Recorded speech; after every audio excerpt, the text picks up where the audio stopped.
This video will be a sequel to Bret Contreras Exposed, which is another video of mine in which I speculated about Bret's integrity as an evidence-based fitness authority, and I also discussed allegations regarding Bret's treatment of people in his personal life. Now, as with any video of a controversial nature, I received criticisms for many of the points I made.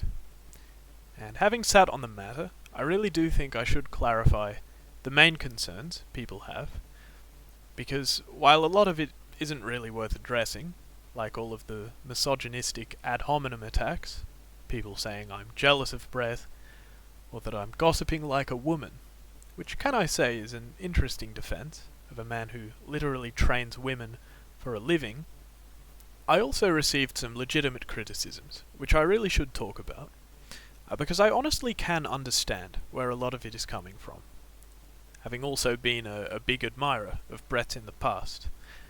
I'll concede even to this day that Bret does have many admirable qualities. He's a hard worker, he's helped a lot of people reach their strength and physique goals.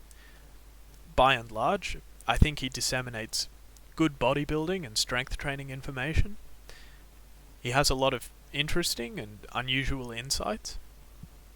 I find him to be a great communicator, and he has a certain charisma about him. He's kind of eccentric. I like that about him, and he has an almost teddy bear-like quality. So for those reasons and more, for the longest time, I was basically Bret's biggest fan.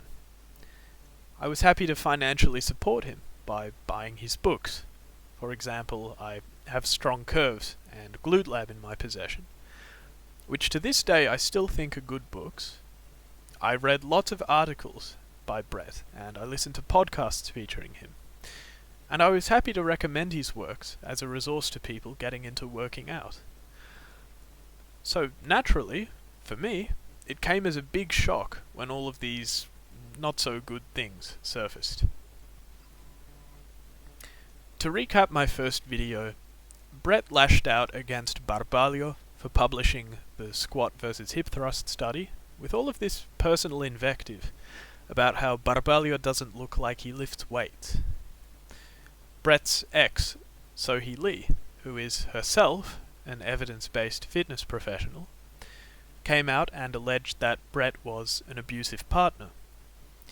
People claiming to have been colleagues of Bret's also came out to say the same things. Menno Henselmans, a researcher, cancelled a seminar he planned to deliver with Bret. And then of course the icing on the cake was when Greg Nuckols, who's a decorated researcher, came out and said, after having had in-person interactions with Bret, some very damning things about the guy. Like for example that Bret would brag about harassing and bullying homeless people. And Greg also said that between what's public and also what's not, he'd lost all of his respect for Bret. I also doubt that Greg Nuckols would be alleging these things about Bret unless he really believed it was all true and also the right thing to do. So upon hearing these things, I was shocked.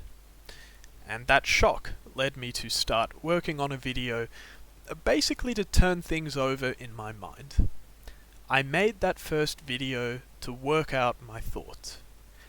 I was trying to reconcile my old view of Bret with all of the new information that had surfaced. So if I didn't adequately communicate that in the first video, I hope that helps to contextualize it. So now I'll devote the remainder of the video to addressing common criticisms and questions I got. We can start with the questions surrounding the quality of the Barbalio study that concluded that squats are superior to hip thrusts for growth of the gluteal muscles.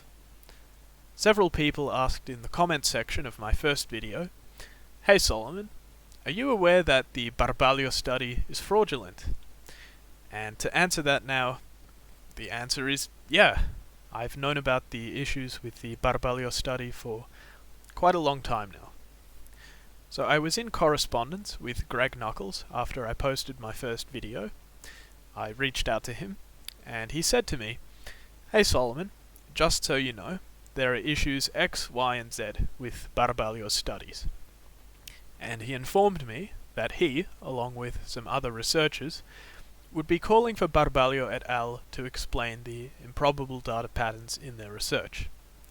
Greg and his peers issued Barbalio et al. A deadline, saying, basically, if you don't explain what's going on by this date, we're going to call for your papers to be retracted. So, months transpired, and with no response from Barbalio et al., Greg and his peers published their white paper, and the issues with the Barbalio squat versus hip thrust study became public knowledge. I'll link Greg Nuckolls' article about his white paper in the description if you're interested in reading it. Now, does this finding change anything when it comes to my video about Bret Contreras? And my answer is not much. Why? Well, my point in bringing up the Barbalio study in that video wasn't to show that squats are without qualification superior to hip thrusts for glutes hypertrophy. For what it counts, I personally think hip thrusts do a whole lot of good for a whole lot of people. And if what you took away from my first video was that hip thrusts are a bad exercise, then I would say you misconstrued my video. Rather, it was to highlight two things. First, that Bret overhypes the hip thrust, when it's really just a tool in a toolbox, and no superior to many other lower body exercises, which is something I still stand by, to this day, in spite of the fact that the Barbalio study turned out to be fraudulent. And second, it was to highlight how Bret reacted to the Barbalio study in what I thought was a manner not befitting a researcher, where he basically talked trash about Barbalio's physique as a means of dismissing the findings of his study, which I saw as an ad hominem attack. Now, in retrospect, I do realize that there was more to Bret's response to the Barbalio study than just saying that Barbalio doesn't look like he lifts weights. I still think that was inappropriate of Bret, but in preparation for my first video, I confess that I was largely going by what a gentleman named Lyle McDonald was saying about Bret's response to the study, and I can't necessarily say that Lyle was arguing in good faith against Bret.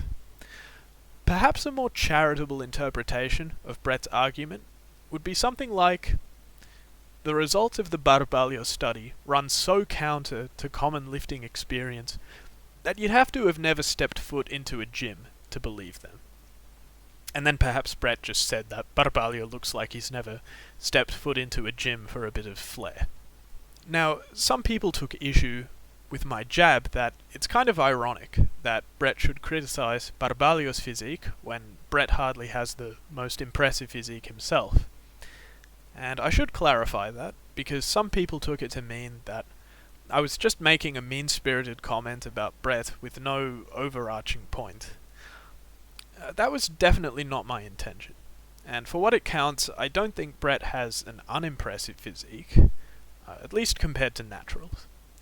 As for whether Bret is natural, I'm not sure, but as far as I can tell, he's never claimed to be natural. Anyway, my point in bringing up the physique thing was to highlight how we shouldn't base scientific authority on people's physiques. Because if we did that, then nothing would stop someone twice as muscular as Bret from having twice the persuasiveness, when he or she could just as well be talking rubbish. And if you got angry about the jab I made about Bret's physique, then you proved me right. You realize that how Bret looks means nothing in the context. It's irrelevant to his contributions to strength training and bodybuilding. And if you got angry, then perhaps you should extend that same anger to the manner in which Bret talked about Barbalio's physique. It's just not okay, whether it's me talking about Bret or Bret talking about Barbalio. So perhaps I could have been clearer about that point, but at the same time I think people didn't interpret my point very charitably, because in the context of everything else I was saying, I don't feel as if it was at all out of place. One last thing is, I had some complaints that I shouldn't have impersonated Bret in the way that I did. If you haven't seen the first video, basically I put on a funny voice whenever I read things Bret had written. And sure, I can definitely see how that could be construed as disrespectful and unnecessary. But I've had people tell me in the past that they listen to my videos in the background, and if I read things someone else has written in my own voice, it's not always clear that I'm reading. So I started doing the impersonations a while ago as a means of making it clear whether or not I'm reading what someone else has written. As well as that, it's just a bit of fun, in all honesty. So I hope I've clarified some concerns in this video. Whether you do hip thrusts or squats or deadlifts or lunges or perhaps some combination, I hope your results are tremendous. In the past year, gratefully I haven't heard anything recent about Brett's alleged misconduct, and hopefully it stays that way. But who knows what the future holds? After all, I would never trust a man who owns a vibrating bed.